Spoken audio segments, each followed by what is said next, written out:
Dia 19 de março, altura de mais um tema do dia aqui na redação do 00, pouco tempo depois do Braga ter feito uma noite histórica a todos os níveis na Liga Europa. O meu nome é Miguel Freitas, estou acompanhado por Luís Rocha Rodrigues, diretor da informação do 00. Luís, bom dia. Começando a olhar para o jogo de forma global, como é que se explica uma remontada tão rápida e tão eficaz por parte do Sporting Clube Braga? Nós temos tendência nos jogos europeus a falar de noite, mas neste caso até foi uma tarde e a primeira nota é mesmo para isso. Fiquei bastante surpreendido porque o Braga não tem a tendência de encher o estádio e acima de tudo, era contra o Ferencváros, não era contra uma grande equipa e era às 3h30 da tarde de uma quarta-feira, portanto fiquei agradavelmente surpreendido com uma casa muito bem composta, 15 mil pessoas.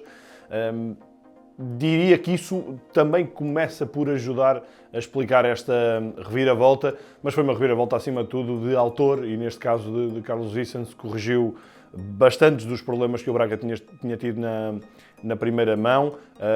Os índices de agressividade foram completamente diferentes, a forma como o Braga ganhou a bola de uma forma muito intensa no meio-campo fez com que a equipa se conseguisse virar rapidamente para atacar e ser muito mais objetiva nesse capítulo, que é algo que muitas das vezes se fala que este Braga não tem tanto, que é a objetividade para com a baliza, uma equipa que muitas das vezes também toca mais. Esses roubos de bola, acho que a escolha de Gorbi fez todo o sentido para o meio-campo, para tornar a equipa também mais agressiva e depois vieram os génios naturais. Zalazar acho que faz um jogo estrondoso. Obviamente Ricardo Horta com os 2 golos, sobretudo o segundo, eleva-se aqui ao patamar de melhor em campo, mas há outros destaques. Gabriel Martínez, que joga como ala esquerdo, é um jogador que no golo e não só tem outros lances em que ele vai à direita para apanhar as costas da defesa contrária, portanto com Paulo Vitor a baixar, com Zalazar a baixar, a equipa do Braga a construir lá atrás e a dar o espaço livre nas costas para Gabriel Martínez, que fez do ponto de vista de quilómetros em sprint um jogo de grande desgaste, mas um jogo completamente definidor da estratégia também do Braga, que resultou na perfeição. Chegou até, entre aspas, a parecer fácil, tal a dimensão que o Braga conseguiu aplicar neste jogo e tal também a incapacidade depois que o Ferencváros teve para inverter o cenário quando o Braga passou a estar dominador da eliminatória, quando passou a estar por cima, a partir do 3-0, notou-se um Ferencváros a não saber o que fazer. O Robbie Keane fez algumas alterações, tirou o seu pensador de meio campo e tentou colocar mais poder físico à frente, mais agressividade também no último terço, mas a equipa do Ferencváros nunca ameaçou, depois do 2-0, nunca se sentiu que havia aqui um estado de dúvida. O Braga completamente por cima, com uma bancada a puxar pela equipa, com jogadores muito ligados e isso notou-se claramente. A equipa, fala-se muito de um Braga que não tem um ponta de lança finalizador, mas a verdade é que a ação de Paulo Vitor, que é, do ponto de vista estratégico, se calhar o jogador nuclear para explicar este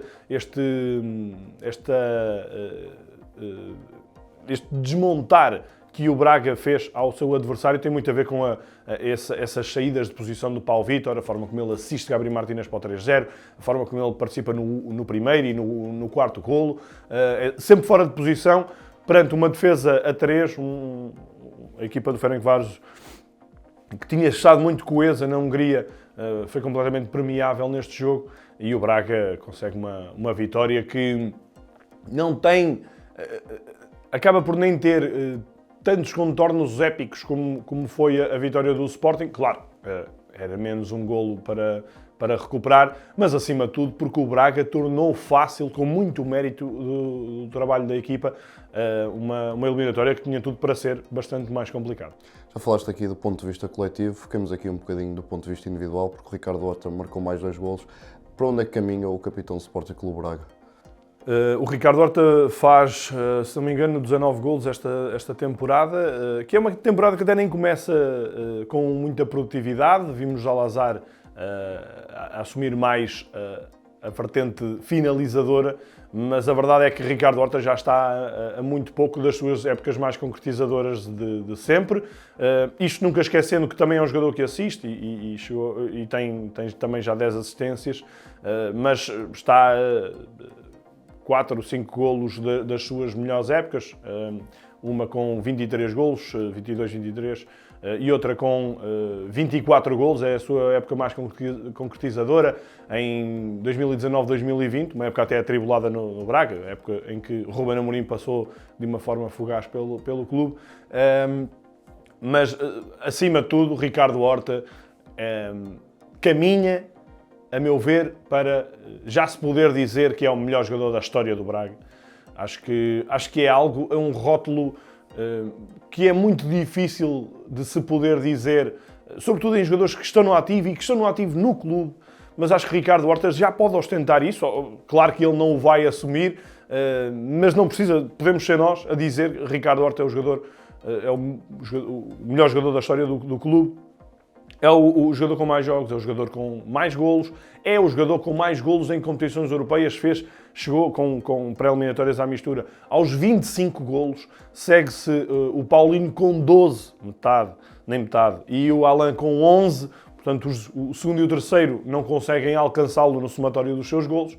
Portanto, os números dizem muito, a atitude diz tudo o resto, porque Ricardo Horta, ao fim de tantos anos de Braga, continua a ser insaciável, a ser um líder, a ser um comandante e um impulsionador da equipa. Por isso acho que estamos perante uma lenda viva do Sporting de Braga e mesmo do futebol português, associando, claro, ao Braga. É um jogador que tem feito muita diferença numa era em que é quase impossível os clubes que não os mais endinheirados, e mesmo esses, manterem jogadores tantas épocas num clube com um rendimento deste e, sobretudo, sendo um jogador ofensivo. E agora ofensivo. a cheirar ao Mundial. E a cheirar Mundial, é verdade.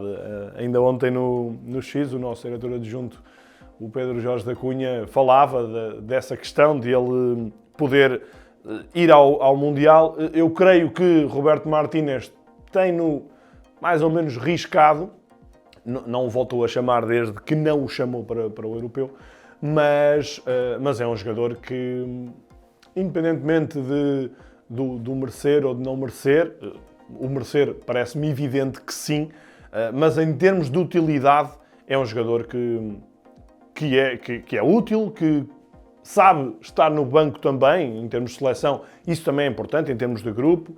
É um jogador que ainda no último Mundial marcou, portanto, também sabe dar à seleção. Portanto, é uma carta que conta sem qualquer dúvida.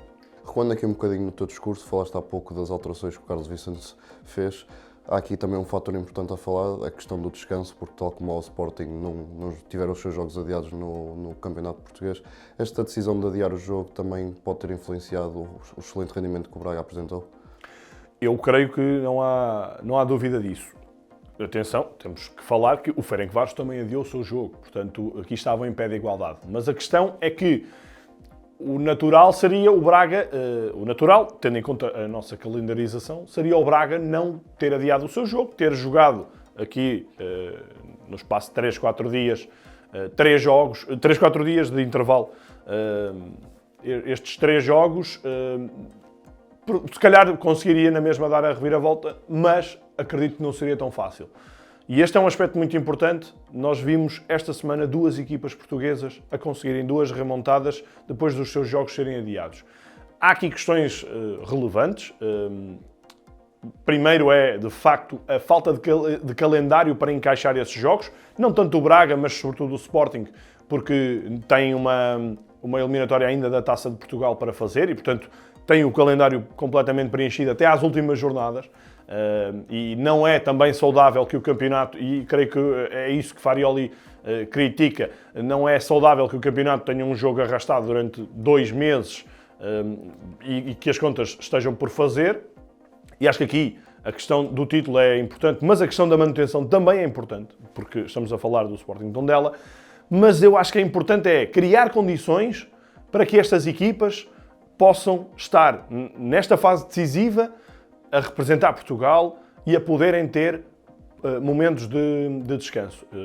Acho que está aqui um ótimo exemplo para os clubes pegarem, para os clubes se sentarem, como fazem muitas vezes, e para decidirem em prol do futebol português, como nem sempre o fazem. E é de facto um momento relevante para se olhar este sucesso nacional que vai trazer dinheiro. O Sporting arrecada à volta de 10 milhões de euros, nem tenho certo o valor, creio que 9,5.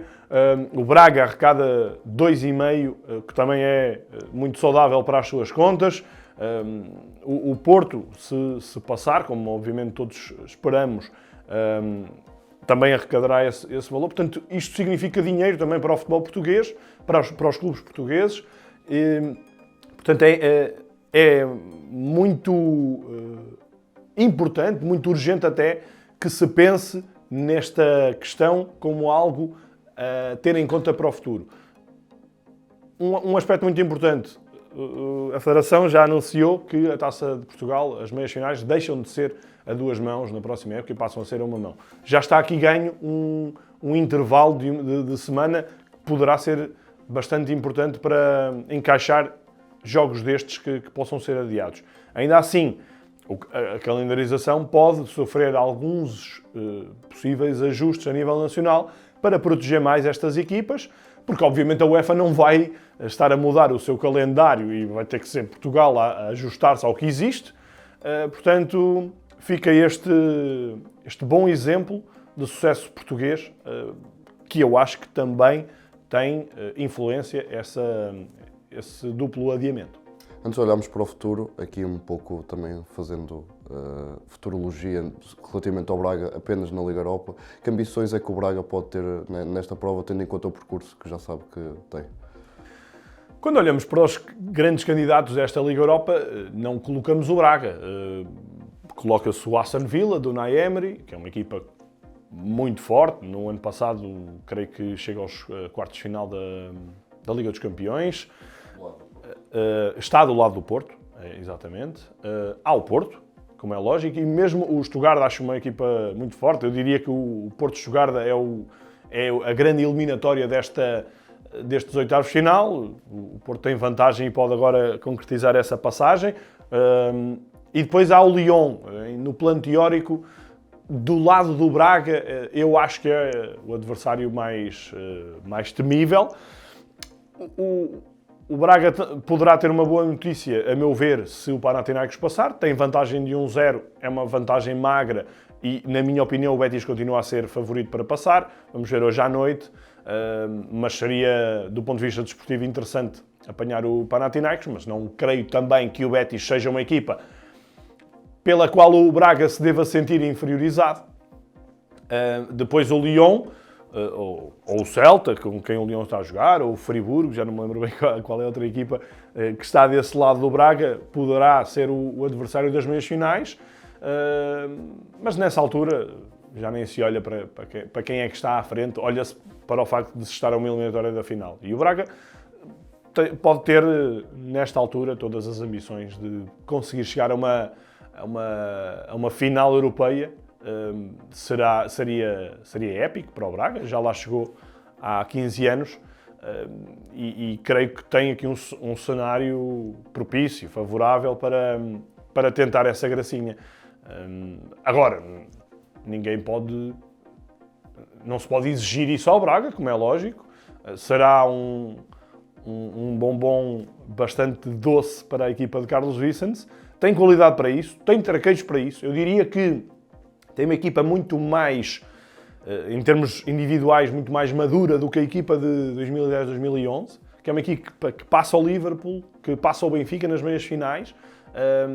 Acho que esta equipa tem outros condimentos ainda assim, com o Ricardo Horta, que já falámos, com o Zalazar, com o João Moutinho, o Grealish, mesmo na baliza onde está, se calhar a maior juventude da equipa, eu vejo a maior serenidade e das maiores qualidades da equipa, com o Lucas Ornichek. Por isso, é um Braga que faz sonhar, faz os adeptos sonhar e com toda a propriedade.